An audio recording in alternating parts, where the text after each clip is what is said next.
आपने income tax return file किया कि नहीं? नहीं किया? क्यों? अरे अब तो मुश्किल से हफ्ते भर से भी कम का समय बचा हुआ है, फाइल कर लीजिए। क्या कोई दिक्कत आ रही है, कोई उलझन है?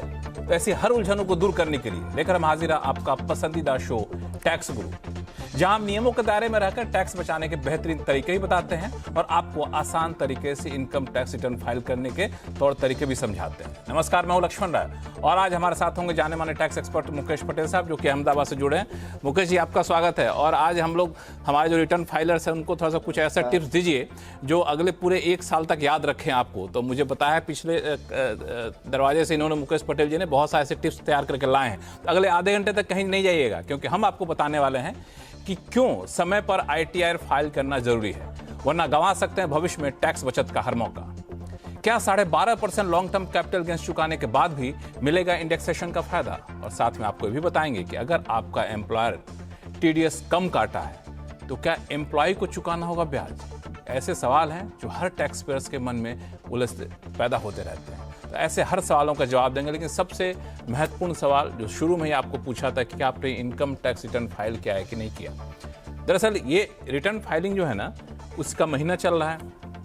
बहुत लोगों को बहुत सारे कन्फ्यूजन होता है। एक कन्फ्यूजन ये होता है कि हमें रिटर्न फाइल करने की ज़रूरत ही क्या है, हमारे ऊपर टैक्स की जिम्मेदारी तो बनती नहीं है।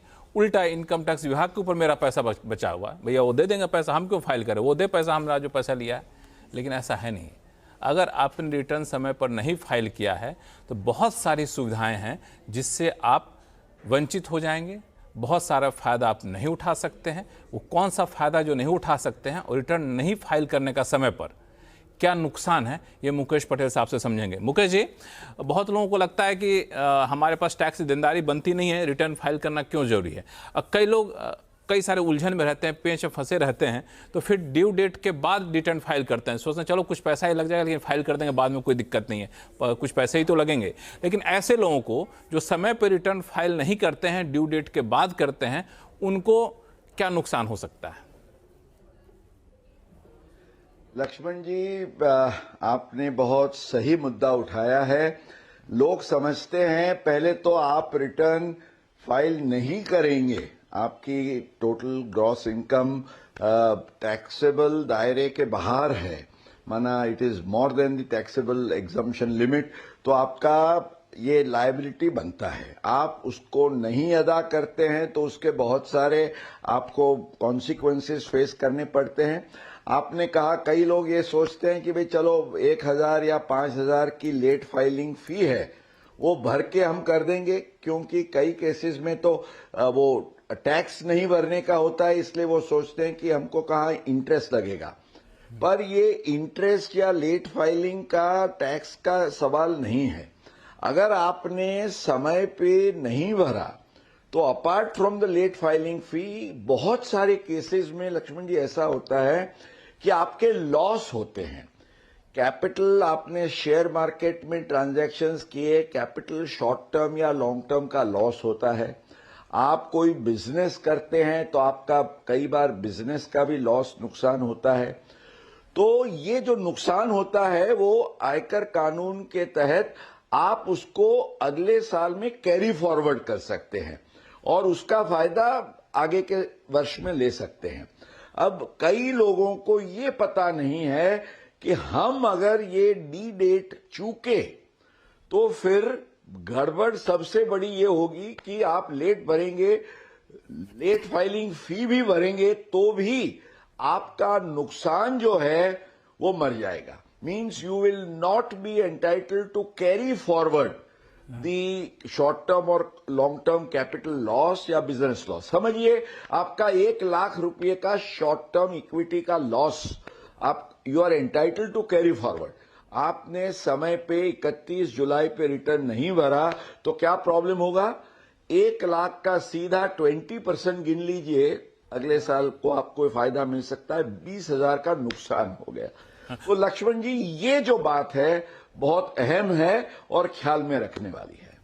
इसमें एक चीज़ पहले समझाइए, फिर एक सवाल और है जो आगे चलकर आपसे पूछूंगा कि जिनके ऊपर टैक्स की देनदारी नहीं बनती है उनको भी रिटर्न फाइल करना है ड्यू डेट के भीतर, और अगर ड्यू डेट के भीतर नहीं फाइल करते हैं और टैक्स की देनदारी नहीं बनती है, जी। ड्यू डेट के बाद फाइल करते हैं, भले ही टैक्स की देनदारी नहीं बनती है, तब भी उनको जुर्माना कह लें या फिर लेट फाइन देना पड़ेगा।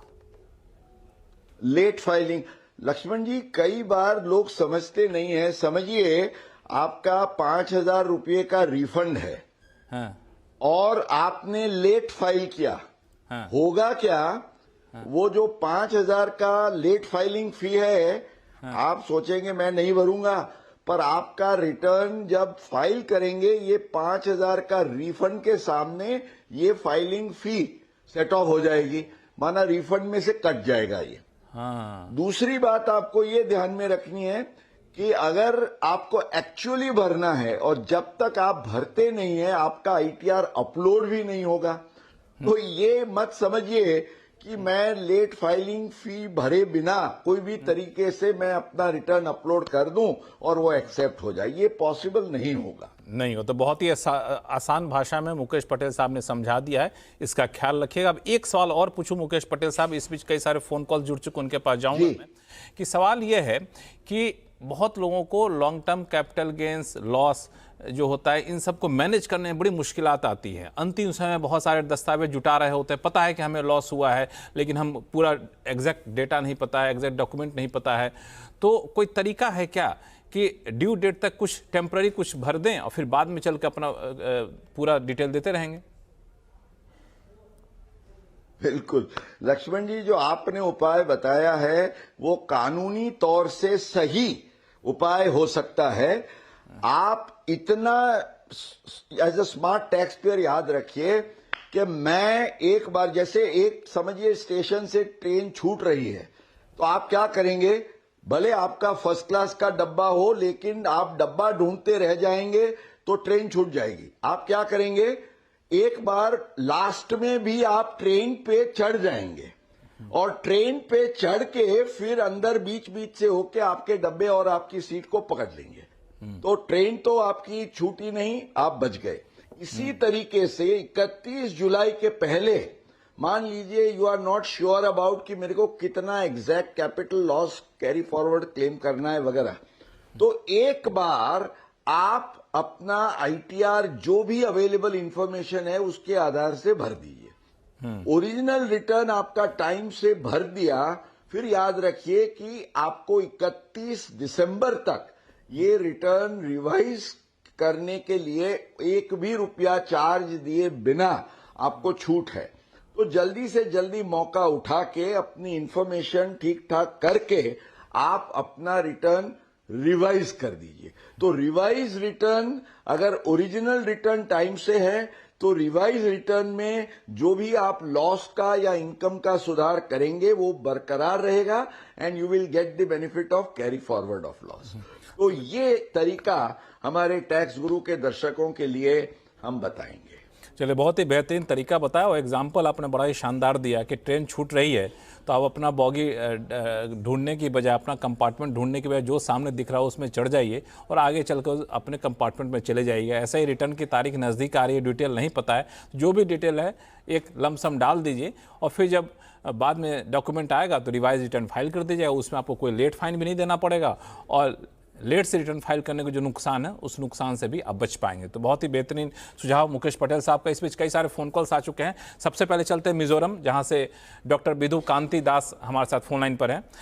बिधु कांति दास साहब बताएं। मेरा तो सैलरी इनकम है और मैं थोड़ा बहुत स्टॉक का भी खरीदता हूँ।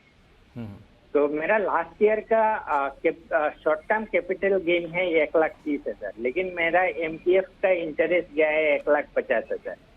तो वो कैसे शो करे? जी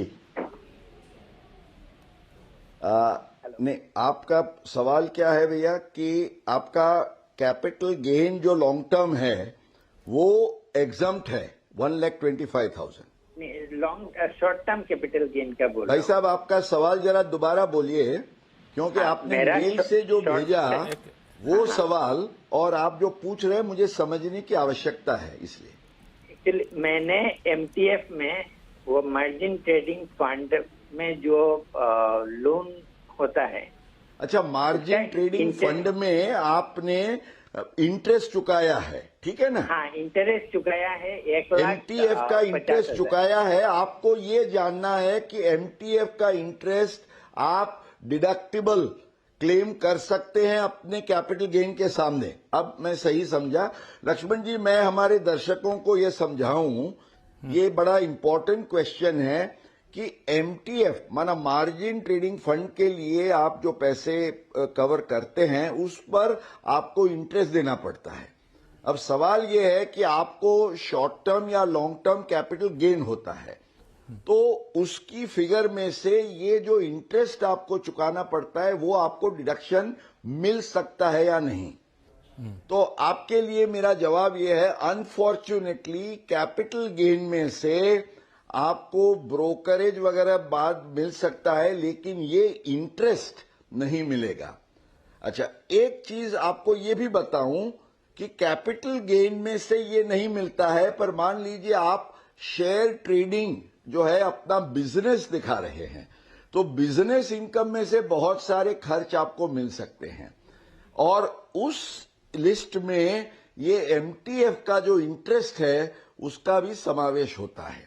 तो मैं ऐसे दर्शकों जो एमटीएफ का ज्यादा इंटरेस्ट जिनको देना पड़ता है कुछ स्क्रिप्ट्स पर, तो उनके लिए एक प्रैक्टिकल रास्ता लक्ष्मण जी हम ये बता सकते हैं कि as a investor you can keep 2 portfolios. एक आप ट्रेडिंग पोर्टफोलियो रखिए, एक आप अपना इन्वेस्टमेंट पोर्टफोलियो रखिए। और ट्रेडिंग पोर्टफोलियो में जो आपकी बिजनेस इनकम होती है उसके सामने केवल एमटीएफ नहीं, बहुत सारे खर्च आपको मिल सकते हैं। और कैपिटल गेन में जो कैपिटल गेन के एलिजिबल कुछ एक्सपेंसेस हैं उसको रिस्ट्रिक्ट करके रखिए। लक्ष्मण जी, दिस इज द आंसर। चलिए, बहुत ही अच्छा आपने समझाया, सिर्फ डॉक्टर दास के लिए नहीं बल्कि ऐसे कई सारे जो शेयर मार्केट के इन्वेस्टर्स हैं, ट्रेडर, उनके लिए बहुत ही बेहतरीन तरीका। डॉक्टर दास, कंफ्यूजन दूर हो गया? ये दूर हो गया, थैंक यू वेरी चलिए, मच। तो आप क्या बिजनेस दिखाते हैं इनकम या फिर ट्रेडिंग को कैसे दिखाते हैं आप? नहीं, मैं तो सैलरीड हूँ, मैं वो अभी तो शॉर्ट टर्म capital और gain लॉन्ग दिखाते टर्म हैं कैपिटल हाँ, तभी तो कैपिटल गेन दिखाते हैं। अच्छा अच्छा, नहीं तो अब एक रास्ता है जो मुकेश पटेल साहब ने हमने बताया। रास्ता दिखाया ना, अब ट्रेडिंग का भी साथ साथ कर दीजिए छोटा सा पोर्टफोलियो। चलिए, ये एक तरीका है। इस बीच एक फोन कॉल और हमारे पास आ चुका है रांची से, अरुण कुमार साहब हैं। नमस्ते सर, मुकेश पटेल सर को भी नमस्ते जी। नमस्कार, बताया जाए क्या उलझन? नमस्ते जी। सर, मेरा क्वेश्चन है कि मेरे एम्प्लॉयर ने अगर मेरा टीडीएस जितना कटा उससे कम डिडक्ट किया और जब मैं फाइलिंग के लिए जा रहा हूं तो वो टीडीएस के कारण मुझे कुछ पेनाल्टी आ रहा है 234B और 234C में। इसमें पेनाल्टी जो मुझे आ रहा है उसके वेवर के लिए कोई प्रोविजन है या कौन रिस्पॉन्सिबल होगा सर? बड़ा इंटरेस्टिंग सवाल है मुकेश पटेल साहब। टीडीएस तो एम्प्लॉयर काट रहा होता है, एम्प्लॉयर ने इनसे कम टीडीएस काटा, अब जुर्माना इनको देना पड़ रहा है। इसका तरीका? लक्ष्मण जी, ये बहुत ही इंटरेस्टिंग क्वेश्चन इन्होंने खड़ा किया है। अब एक्चुअली ऐसी सिचुएशंस खड़ी होती थी और असेसमेंट ईयर 2012-13 तक का जो कानून था उसके हिसाब से तो सुप्रीम कोर्ट ने टैक्स पेयर्स की सुविधा के लिए और टैक्स पेयर्स को प्रोटेक्ट करते हुए ऐसे 2 डिसीजंस दिए, मित्सुबिशी कॉरपोरेशन और यान हैरिस के केस में, कि भाई अगर एम्प्लॉई का कोई फॉल्ट नहीं है और एम्प्लॉयर क्या फॉल्ट है तो उसके लिए आप एम्प्लॉई को रिस्पॉन्सिबल नहीं कर सकते हैं। सो ये this was the established law, but फिर उन्होंने उसमें एक प्रोविजो डाल दिया, वो एडवांस टैक्स की सेक्शन 209 में, ये सुप्रीम कोर्ट के डिसीजन को ओवररूल करने के लिए। तो उसके बाद ये सुप्रीम कोर्ट का डिसीजन आपको काम में नहीं आएगा। लेकिन ये ख्याल में रखिए कि एक बार एम्प्लॉयर अगर शॉर्ट डिडक्शन करता है तो एम्प्लॉयर को तो पर मंथ 1% इंटरेस्ट 2011 में चुकाना पड़ता है। तो एक आप नोट कर लीजिए, 23 मई 1996 का सीबीडीटी का एक सर्कुलर है जहां विशेष संजोगों में अगर कोई भी, नॉट जस्ट एन एम्प्लॉय, कोई भी टैक्स पेयर को 234B या 234C वगैरह का इंटरेस्ट देना पड़ता है तो वो स्पेसिफाइड सर्कमस्टेंसेस में उसको एग्जम्पशन मिलने के लिए वो वेवर की पिटीशन कमिश्नर के पास वो पेश कर सकते हैं। अब इसमें एक क्लॉज ये है कि अगर आप अनएवॉइडेबल सर्कमस्टेंसेस के कारण आपको 234BC भरना पड़ रहा है तो आपको वेवर का फायदा मिल सकता है। इसके लिए बहुत सारे कानूनी जजमेंट्स भी हैं टैक्स पेयर की फेवर में। तो आपको ये बताना है कि भाई this was beyond my control. मैं तो बोनाफाइडली ये मानता था कि भाई एम्प्लॉयर ने काटा हुआ है टीडीएस, एम्प्लॉयर ने काटा नहीं, इसलिए मुझे ये एडवांस टैक्स का इंटरेस्ट देना पड़ता है, तो इसको वेव कीजिए। तो ऑटोमेटिक नहीं होगा, आपको वेवर की पिटीशन करके जो इंटरेस्ट आपको भरना पड़ रहा है वो तो भरना पड़ेगा, पर उसको वेवर के लिए आप सेपरेट पिटीशन करके फायदा ले सकते हैं। जी अरुण कुमार जी, फिलहाल तो आप भर दीजिए, लेकिन वेवर चाहते हैं तो इसके लिए आपको अलग से एक पिटीशन फाइल करना पड़ेगा और बताना पड़ेगा कि हमारी इसमें कोई गलती नहीं है और इसके लिए हम जिम्मेदार नहीं हैं, और फिर आगे जब बात रखी जाएगी तो शायद आपको वेवर यहाँ पे मिलता हुआ दिखे। ऐसा करते हैं, छोटा सा ब्रेक ले लेते हैं। ब्रेक के बाद लौटेंगे तो एक बड़ा इंपॉर्टेंट बात आपसे शेयर करेंगे मुकेश पटेल साहब, वो है कि इंडेक्सेशन का फायदा कब कब आप उठा सकते हैं। ये अभी कई लोग जानना चाहते हैं, इसके फॉर्मूला को भी समझना चाहते हैं। बताएंगे छोटे से ब्रेक के बाद, कहीं जाइएगा।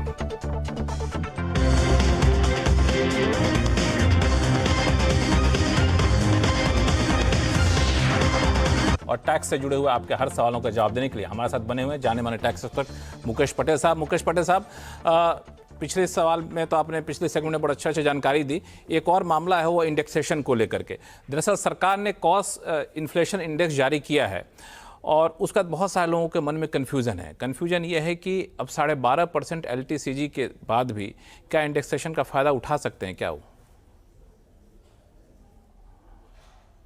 लक्ष्मण जी, करीब 2 साल हो गए, आप सबको ध्यान है कि 23 जुलाई 2024 में जब बजट पेश किया गया तब उसी दिन से 12.5% लॉन्ग टर्म कैपिटल गेन के लिए रेट एक यूनिफॉर्म लाया गया और 20% विथ इंडेक्सेशन वाला प्रोविजन उसको ड्रॉप कर दिया गया।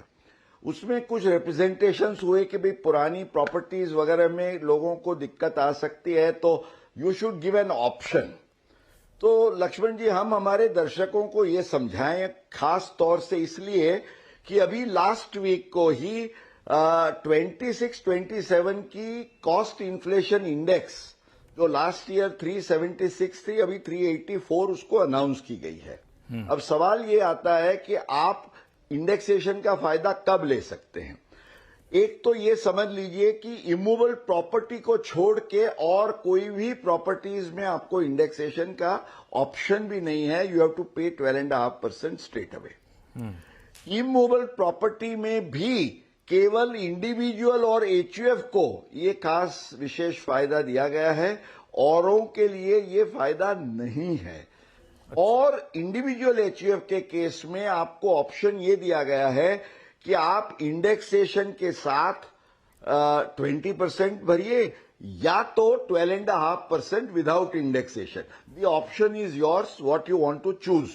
लेकिन कई लोगों को ये पता नहीं होता है कि एक और भी राइडर है। लक्ष्मण जी, एक लाइन खाली कहूंगा कि you can not in this option take the benefit of loss. अगर लॉस आता है तो आप उसका कैरी फॉरवर्ड या सेट ऑफ का भी कोई फायदा नहीं ले सकेंगे। एक चीज और समझा दीजिए, time I made this 2 points. एक चीज और समझा दीजिए कि अगर कोई इंडेक्सेशन का फायदा उठाना चाहते हैं और इंडेक्सेशन के बेसिस पे जो कैलकुलेट करते हैं तो LTCG में उनको लॉस आ जाता है, तो इससे बचने का तरीका? जी जी जी जी,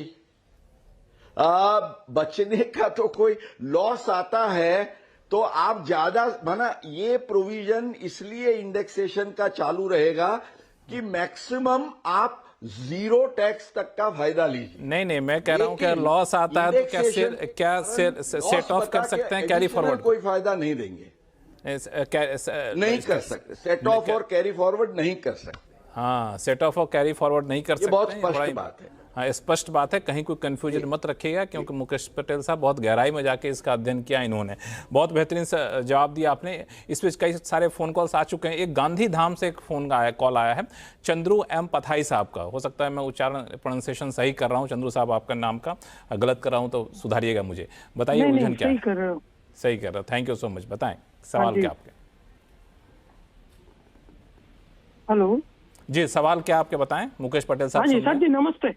नमस्ते। हाँ सर जी, मेरा सवाल है शेड्यूल्ड कैपिटल गेन के अगेंस्ट। हाँ, उसमें एक्चुअली मेरा जो है ना लॉन्ग टर्म कैपिटल गेन है इक्विटी का 26,000 के करीब प्रॉफिट, और मेरा शॉर्ट टर्म कैपिटल गेन में इक्विटी का है 8,000 के करीब लॉस है। ठीक है। तो शेड्यूल्ड कैपिटल गेन में actually long term capital gain का 1,25,000 तक टैक्स फ्री है। तो इनके शेड्यूल्ड कैपिटल गेन में जो सेक्शन ई में है सेट ऑफ। हाँ जी सर। हाँ बोलिए बोलिए, अपनी बात पूरी करिए। बताइए आपका सवाल। कैपिटल गेन में set of current year capital losses with current year, तो उसमें से ये लॉन्ग टर्म कैपिटल गेन में से मेरा शॉर्ट टर्म कैपिटल लॉस को माइनस कर देता है, और मुझे फ्यूचर ईयर्स के लिए कैरी फॉरवर्ड करने नहीं दे रहा है पोर्टल। भाई साहब चंद्रू जी, जो सिस्टम कर रहा है वो सही कर रहा है, क्योंकि टैक्स का प्रोविजन भी यही कहता है। ये जो एग्जम्पशन है वो लेने के पहले जो सेट ऑफ का प्रोविजन है कैपिटल गेन और कैपिटल लॉस का, वो सबसे पहले आता है। तो आपका जो 16,000 का जो कैपिटल गेन है लॉन्ग टर्म, उसके सामने 8,000 का short term capital loss set of हो जाएगा, और फिर बाकी रहेगा 8,000। वो 8,000 1/25 के दायरे में होने के हिसाब से वो एग्जम्पशन रहेगा। पर ये आप कहेंगे कि मैं 8,000 सेपरेटली लूं, वो नहीं होगा। तो ये कई लोगों को ध्यान में नहीं रहता है, वो बहुत कंफ्यूज होते हैं। But the sequence of set off and carry forward is this, please keep this in mind. Pathai साहब क्लियर हुआ? भाई शॉर्ट टर्म 1,25,000 तक फ्री है, और ये मैं 8 इयर्स तक कैरी फॉरवर्ड कर सकता हूँ शॉर्ट टर्म। एक बात सुनिए, लॉन्ग टर्म 1,25,000 फ्री है, पर वो 1,25,000 फ्री करने से पहले जो लॉस होता है एलिजिबल शॉर्ट टर्म या लॉन्ग टर्म का कैपिटल लॉस सेट ऑफ करने के लिए, वो सेट ऑफ पहले होगा। जो बाकी रहेगी रकम उसी को एग्जम्प्ट माना जाएगा। आप दोनों का फायदा लेना चाहते हैं, माना एग्जम्पशन और कैरी फॉरवर्ड, ये दोनों नहीं होगा, इसको ख्याल में रखिए। Because system does not allow, because the provisions of the act are clear. हालांकि आपने बड़ा सही कहा कि पहले आप बिल्कुल सारे सेट ऑफ कर लीजिए, उसके बाद आगे का फ़ायदा लीजिए। लेकिन एक टैक्स पेयर होने के नाते हर जगह तलाशे जाते हैं कि कहाँ से हम ज़्यादा फ़ायदा उठा सकते हैं। शायद पथाई साहब वही सोच रहे थे कि नियम के दायरे में रहकर ही कहाँ हम बेहतर टैक्स बचा सकते हैं। लेकिन ये बिल्कुल क्लियर प्रोविजन है जो मुकेश पटेल साहब ने बता दिया आपको, और पथाई साहब ही नहीं, आप जैसे कई सारे टैक्स पेयर्स हैं जिनके मन में दुविधा होती होगी। मैं उम्मीद करता हूँ दुविधा खत्म हो चुकी होगी। मुकेश पटेल साहब बहुत बहुत धन्यवाद सभी सवालों का बेहद खूबसूरत भाषा में और आसान भाषा में जवाब देने के लिए। और टैक्स गुरु में फिलहाल इतना ही। आपके पास कोई भी सवाल हो, चाहे इनकम टैक्स से जुड़ा हुआ हो, जीएसटी के सवाल भी भेज सकते हैं। करना कुछ नहीं है आपको, tax@moneycontrol.com पे जाके अपना सवाल भेजिए और मेल कर दीजिए। और सवाल जब भेजते हैं तो अपना फ़ोन नंबर 1-2 फ़ोन नंबर दे दिया करिए, ताकि ऐसे ही सीधा टैक्स गुरु से आपकी बात करा सकें। और तब तक बात कराऊंगा जब तक कि आपका कन्फ्यूजन 100% दूर नहीं हो जाता है। तो टैक्स गुरु में फिलहाल इतना ही। देखते रहिए CNBC आवाज़। नमस्कार।